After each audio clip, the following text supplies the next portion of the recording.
Welcome back to the Smart HVAC Marketing Podcast, everybody. The number one self-proclaimed podcast for HVAC marketing in the world. I think I should just start speaking that into existence. I should start saying it's the number one podcast for HVAC marketing. I think it's like one of two, maybe one of three, so don't have a ton of competition there, so I might as well just go ahead and claim my crown. Just playing. Anyways, how's everybody doing? Hope that you all have had a great weekend. If you're listening to this, it's probably a Tuesday. So I hope you're having a great week so far. Today, we are recording on a Friday before Service World Expo, and who better to interview than Tom Drexler Plumbing, Air and Electric, who just so happens to be located in Louisville, Kentucky. Some call it Louisville, some people call it Louisville. A whole lot of pronunciation. We'll get into that here in a second. But we have Nick Rolfus and Micah Brown. Super excited for this episode. Fellas, how we doing? Doing great. Very excited about this. Yes, absolutely. All right, so we'll go left to right here in introductions. Nick, why don't you start us off and introduce yourself and tell the listeners a little bit more about you? Well, my name is Nick Rolfus, like you said. I'm the marketing manager here at Tom Drexler Plumbing, Air and Electric. I've been in this position for about 3 years. Started while I was in college, graduated while working here, and I absolutely love it. I love growing the company. Excited to see what we can do from here on.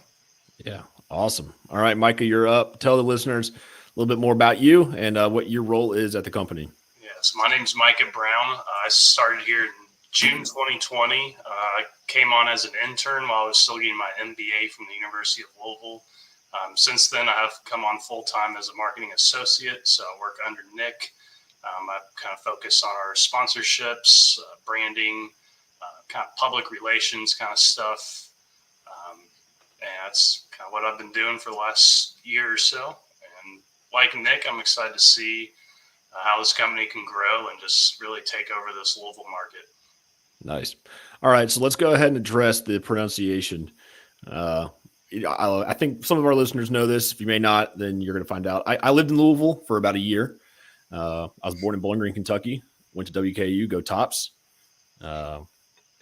And there's always been a lot of speculation around how to pronounce Derby City's name, the 502, the Ville, some people call it. All right, so left or right, Nick, how do you pronounce it? Louisville. Micah. And Louisville. Yep. All right, so would you guys say that you pronounce it like Luhvuhl, like Louisville? Yeah, kind of like the lull. Kind of slurred a little bit. Yeah. So it's not like we like our bourbon, so it's typically slurred. Yeah. Okay, so that's probably what happened because it originated from King Louis, and so if we're going that route, you would probably say Louisville. But I know that natives up there get the hair on their neck stands up when you say Louisville. Oh, I know. So maybe it was Louisville, and they just had a little bit too much bourbon, and then just slowed down in Louisville. We do not pronounce it right, but it's how we pronounce it. You gotta stick to your guns. Hey, you guys are the locals, so you guys have the right to declare however it's pronounced the way it is. Absolutely. Nice. All right. Shenanigans aside, Nick, can you tell us a little bit about Tom Drexler, about the history of the company, how long you guys have been around for, all that good jazz? Yeah. So we do plumbing, heating, cooling, electric, and bathroom remodel. We've been around for about 39, 40 years now, going on 40 years.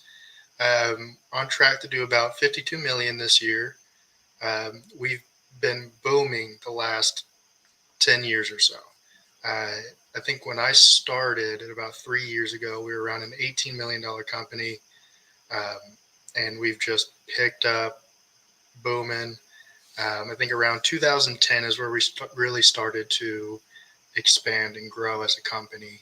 And what that really was is we added our blue trucks. We have blue trucks all over the city going with Tom Drexler waving out the back. And really implementing that at the start really helped just push us, along with our jingle, just pushed us into a different level than our competition. And ever since then, we've, on average, grown about 15 to 20% every year. Wow. How's the jingle go?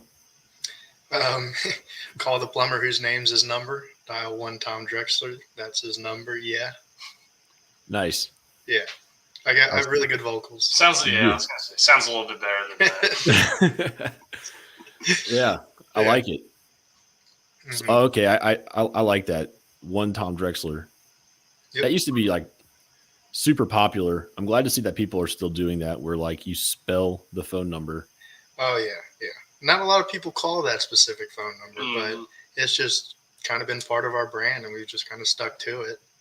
Yeah, I'm willing to bet that the younger generation probably doesn't even know how to do this. Like, oh no.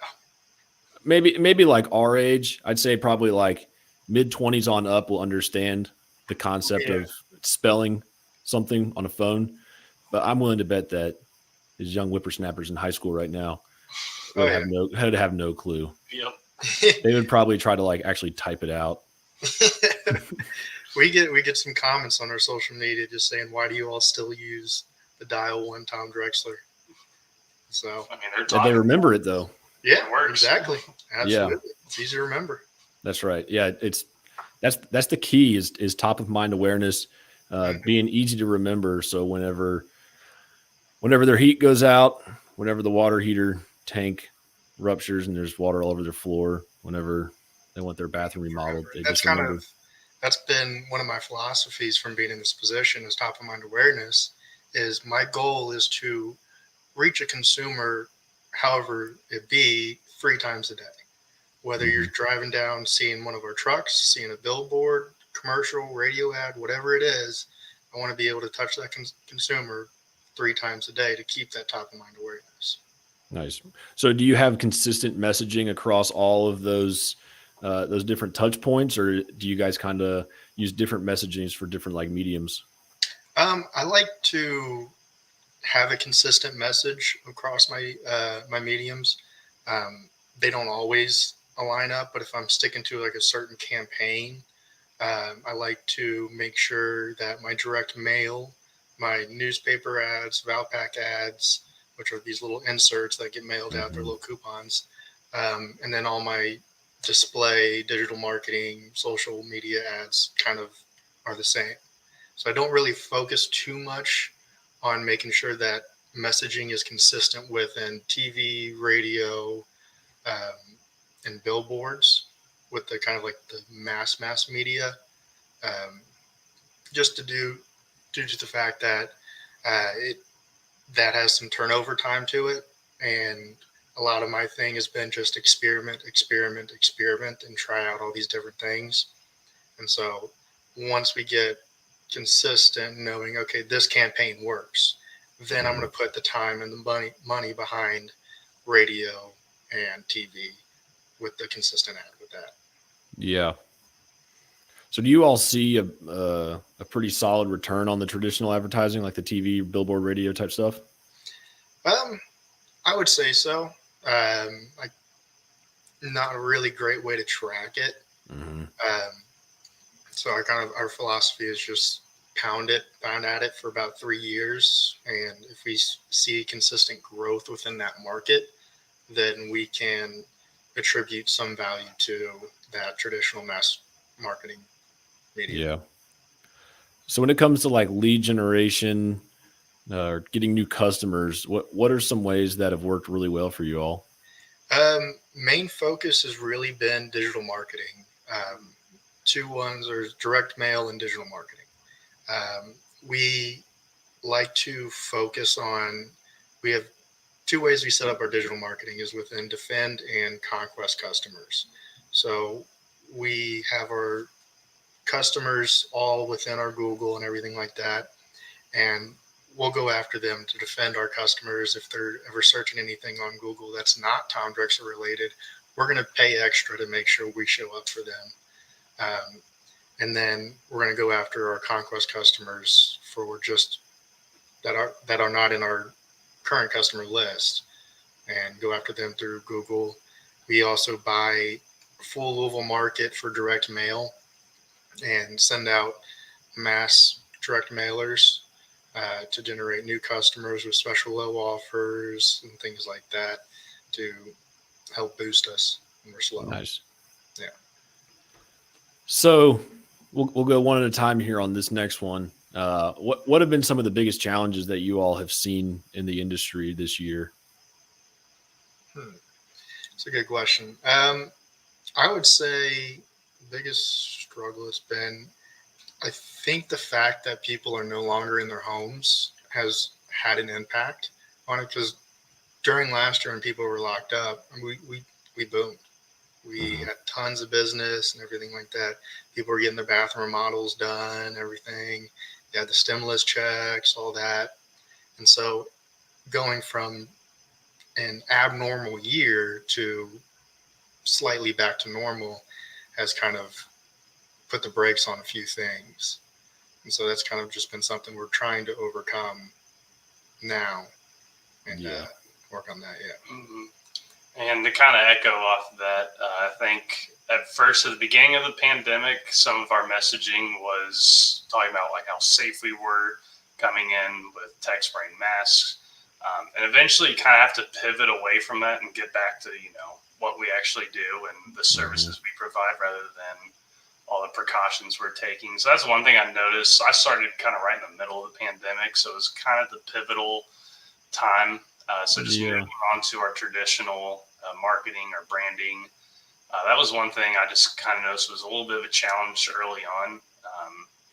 And now, kind of as Nick said, now that things are slightly back to normal, almost back to normal, just kind of getting back to what we do best. Yeah. Yeah. I feel like it was something that every company did, was put up their COVID protocols on their website and tell the whole world that we're so safe and we're doing all this stuff. But I wonder what the actual feedback was on that, really, from a customer's perspective. Did they actually care? It was actually our most visited webpage. Really? Yeah. That's interesting. We had tons and tons of people going through that and also converting after going to that page. It surprised me because it seemed like every company was doing that. So I thought maybe it's kind of watered down at this point. Maybe it's like the bare minimum that they expect is, well, yeah, I'd hope you wear a mask and stuff like that. But maybe it actually did mean something to the customers. And like Nick said, if it was converting, then who knows? But now it's obviously not like our main thing we put on our website. I think earlier it was like we had a main thing at the top. Stood out a lot more. And I think we still have a page for it, but by no means do we want to, draw customers to that. Yeah. I feel like by now, I see it on your website, COVID-19. Yeah, I feel like by now it's like, okay, everyone's going to wear a mask, or at least offer. Yeah. To. Absolutely. Exactly. Yeah. We even ran commercials on broadcast television and cable TV, stating the different precautions we're using and everything like that. So we did that for a good chunk of last year. Did you all experience any kickback with Facebook or Google ads when advertising anything that was related to the big C word, COVID? Didn't do it at all. We wanted to make sure we were not advertising anything COVID besides our TV precaution.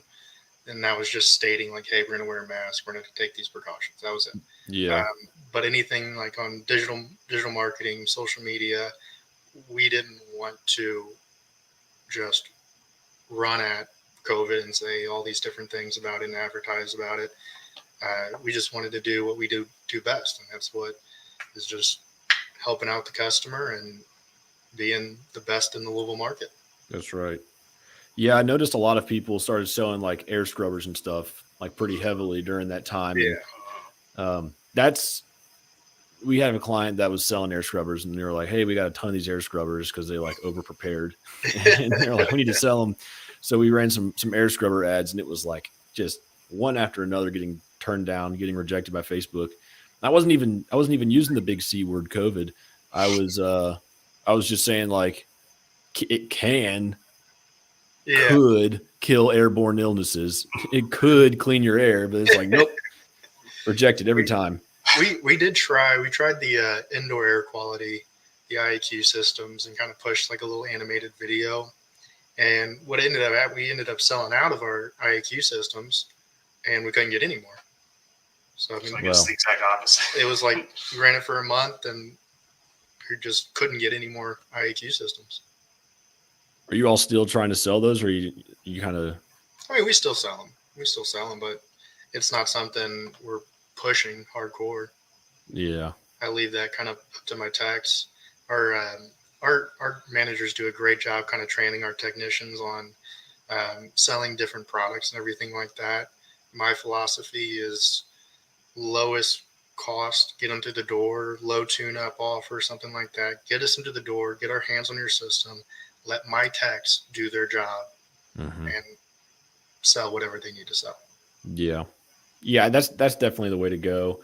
I feel like I've preached this to the choir on this podcast a million times, but go ahead and say it again in case we have some new listeners. But very rarely is someone going on Google and searching for a new system replacement or something. Like, they're not going to go on Google and say, HVAC replacement company near me. Yeah, exactly. And if they do, you're gonna pay, gosh, probably over $100 for that click. Oh yeah. Or you could run a repair tune-up ad to get a $3, $4, $5, $6 click, and then you at least get the opportunity to sign them up for a maintenance agreement. If nothing else. Yeah, that's huge for us. Yeah, maintenance. Yeah. So I think like the average cost. I mean, I've kind of looked around a few different websites, and like the average like cost for a service agreement is like $250 a year, around that range, $200, $250, $300. And, the system lifespan, according to Google, is 10 to 15 years. So, I mean, and if you get a biannual maintenance on that system or on that service agreement, you're getting 20 to 30 visits into their home before they need a replacement, theoretically. And so and that's not even including repairs. That's just the maintenances. So you get so many other opportunities to help them with others, especially if you're full service doing plumbing, electrical.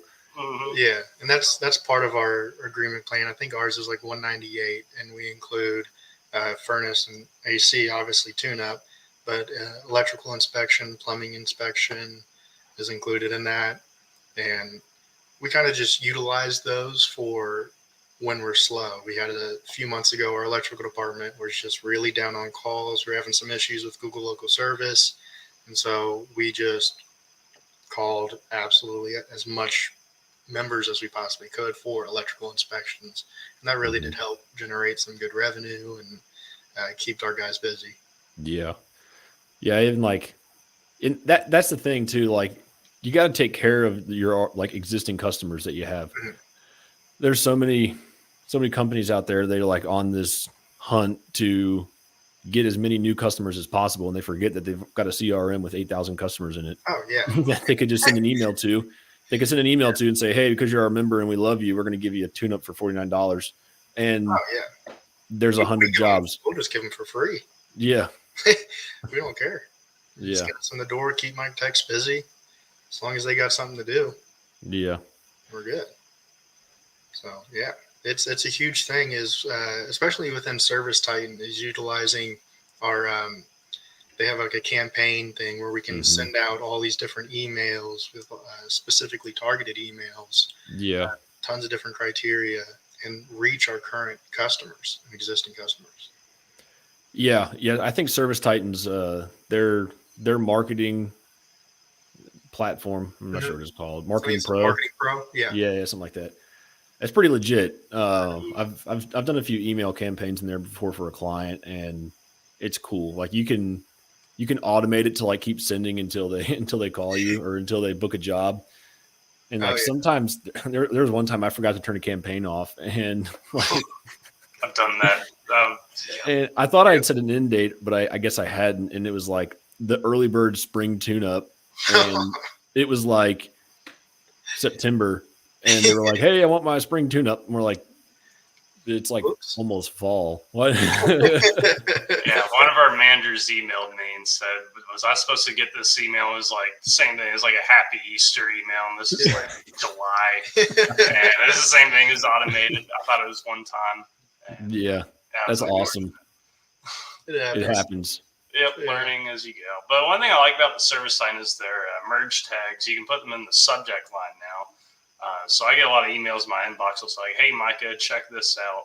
And now that ServiceLine has implemented that, we can say, hey, customer first name, we think you're going to like this deal, something like that.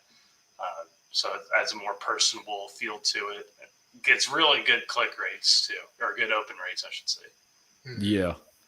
Yeah, absolutely. So Michael, you handle all the social media, correct? Yes, that is correct.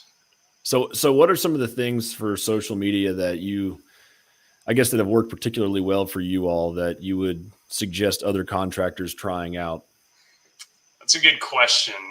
We're still, kind of diving into the social media. We're not like a good established brand yet. We're on Facebook and Instagram. We do not bother with Twitter whatsoever.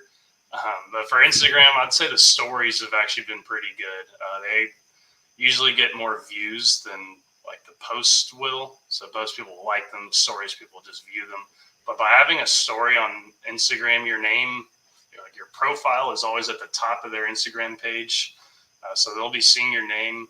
It's a good way to just push multiple things. So you can highlight stories on your Instagram. So you'll have little circles and on your profile. So we have one for each of the departments. We have one for careers, one for just memes. There's another good Instagram page. They're called Radiant. They're out of Austin, Texas. They have a very different brand than ours. Theirs is much funnier. They're very good with their memes. Honestly, I think that's a pretty good thing to do. If your brand kind of allows for it, then kind of be a little zany with it. It's hard to social media for plumbing and electric. It's not the sexiest industry. So you have to be creative with it, and that's something I'm still kind of learning myself. Just kind of, basically, just be funny with it. Be loose. Differentiate yourself from the competitors, because chances are your competitors aren't going to have the best social media pages. Oh, absolutely. Just depending on what city you're in, who your competitors are. But we found that our competitors, their Instagrams are practically non-existent. They don't have many followers. Their last post usually a couple of years ago. But Facebook, we found, have the most engagement, and we found that pictures of like people, they always get more likes and more comments rather than an infographic or an ad.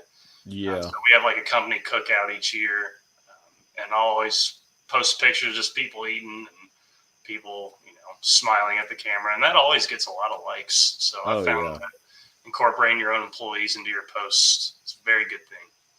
Yeah. Oh yeah, absolutely. Incorporating them is a very good idea, because then you get them. One, it makes them feel good. They're like, I was featured on my company's Facebook page. Yeah. But then their families liking and commenting. Exactly. I'm so proud of Tim. He's such a great worker. Tag them in the comments. Yeah. Looking good at, Yeah, but memes are definitely pretty good. I mean, they do way better than, most HVAC companies, like you said, heating, air conditioning, plumbing. It's not like sports where people are like, I'm going to go on Facebook and see what Tom Drexler is talking about today. Exactly. Yeah.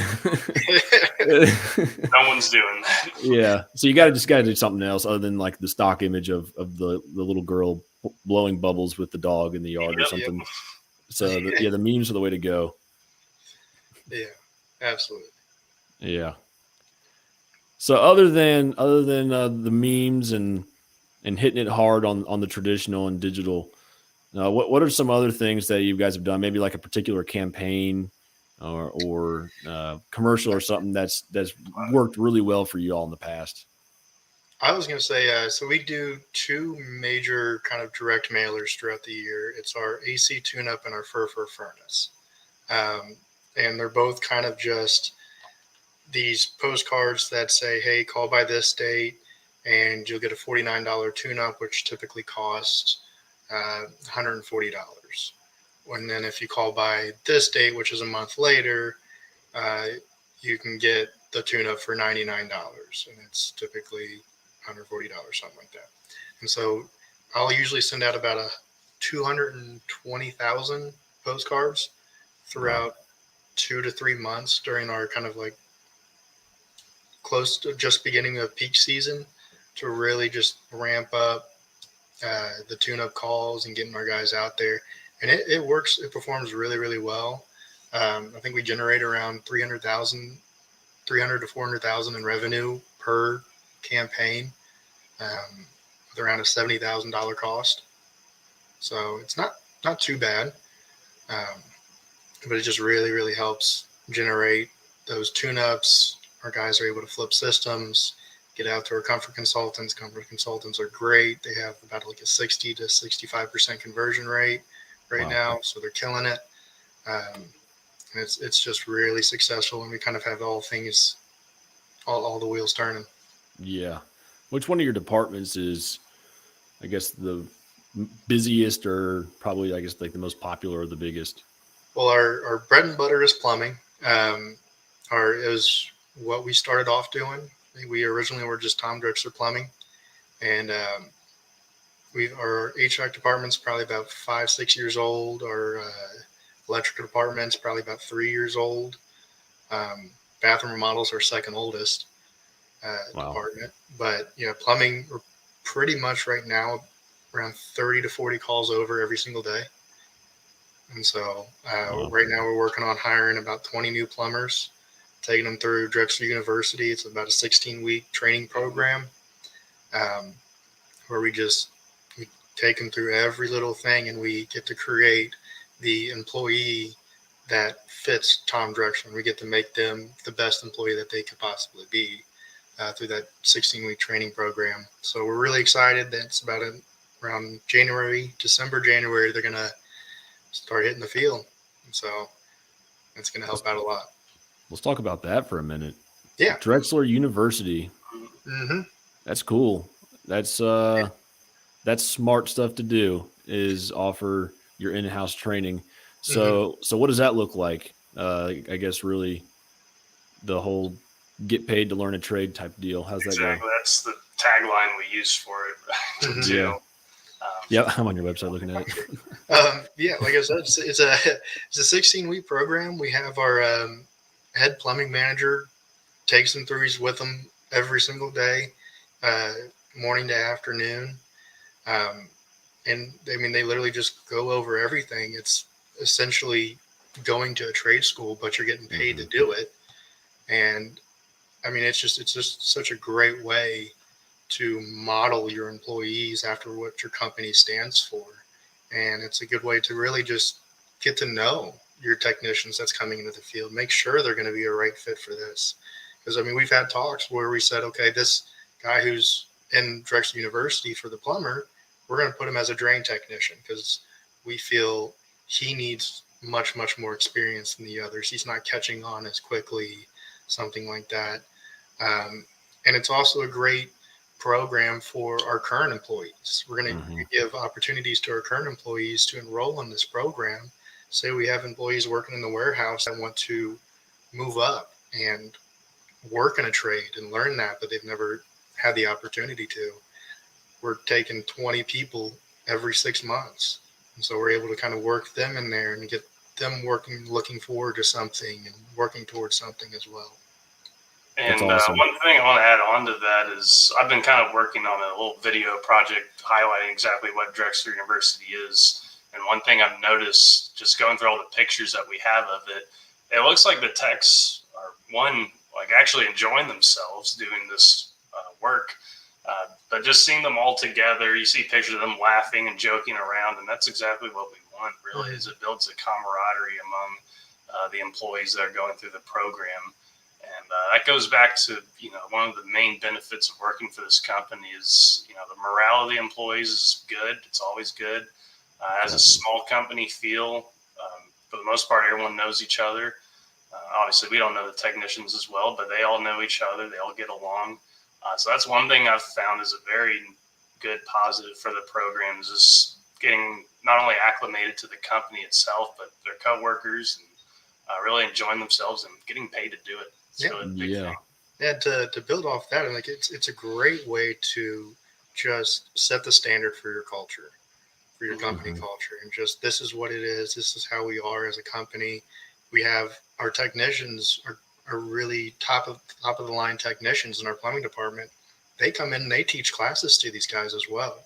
So we're going ahead and setting that standard. Like this is where we want you to be. This is the pinnacle of our Tom Drexler plumbers. Mhm. And it also sets the tone for our current employees, our current plumbers. Like, okay, hey, we got 20 new guys coming in. I got to step up my game. I got to stay ahead of it. And so it kind of just gets everybody pumped up and moving and working. Yeah. That's awesome. I think that's really smart to have your own in-house training or trade school, if you will. Because like you said, you're just feeding employees straight into the field. And it's not easy to find field ready technicians right now. So Not at all. No. I think I was talking to the last person I was recording with, and it was the same story. You know, you could run a Facebook ad and do a big sign-on bonus, but you're not going to really find, like, you might get an applicant who's got the skills ready, but is he going to be a good fit culturally? Probably not. I mean, he might, or, you know, they might, but it's so much easier just to take someone green and train them up to do things the way that you want them to be done. Yeah. Yeah. And we specifically look for, or kind of our market for that is not necessarily someone who's right out of high school.